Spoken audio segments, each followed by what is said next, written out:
the balance of feminine and masculine energies. Have you been feeling this push and pull of energy since the beginning of the year? It's like we're split between following up with projects and wanting to do nothing, between taking bold action and passively giving it all up. This is the feminine and masculine seeking integration, which is something we'll continue to experience for quite a few years.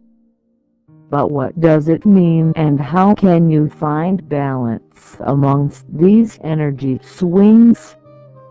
If you observe how excessively masculine the world has become and how this has polarized our perception of the feminine, it's easier to understand that restoring the divine feminine on the planet cannot come without struggle. The divine masculine is active, expansive, goal-oriented energy, while the divine feminine is receptive, fluid, creative potential. When polarized, the former turns forceful and destructive, while the latter turns passive and unconscious. Everyone was excited about the changes, predicting a better world in 2012, and I remember writing about letting go of the illusions that external forces were coming to rescue us. I stressed the conscious effort this magnificent shift would require. Well, here it is. This is one of those crucial years when your effort is greatly needed. The global consciousness shift cannot happen without the individual shifts we each have to work for. The healing of the earth is achieved through your own transformation, through the balance of feminine and masculine energies within, and the integration of active and passive tendencies of life and death. I am not referring to the physical but to your spiritual life and death. How enthusiastic or disconnected you are from your life, and how mindful and invested you are in what you do. Integrating the feminine and masculine means being purposeful and goal-oriented without losing sight of the fact that you are a vehicle of the divine, not the real doer. Integrating the feminine and masculine within you is your sole purpose.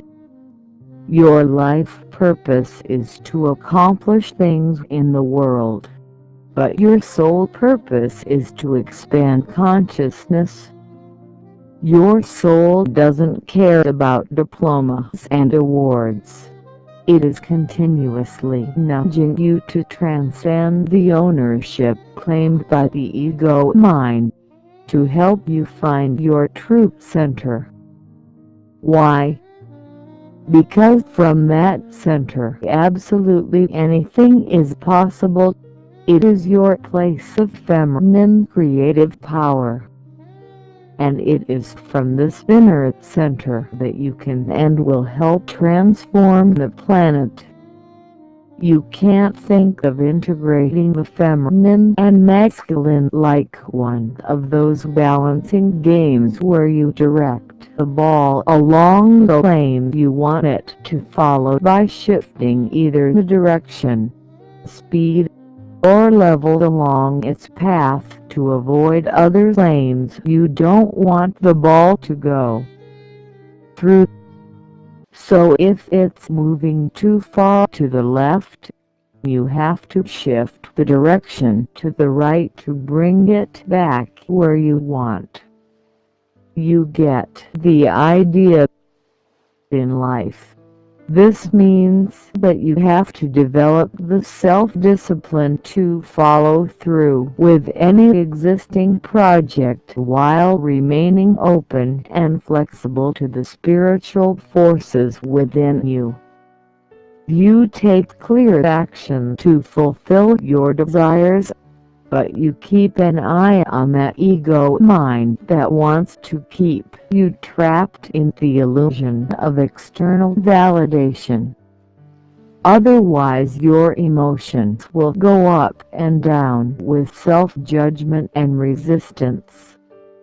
When you do things for their own sake, with no agendas or illusions, completely focused and engaged, they become a meditation.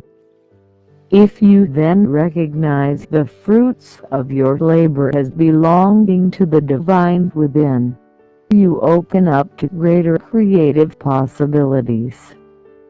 This is known as karma yoga, and it's the easiest way to integrate the feminine and masculine without renouncing the world. It's mindful action with complete detachment.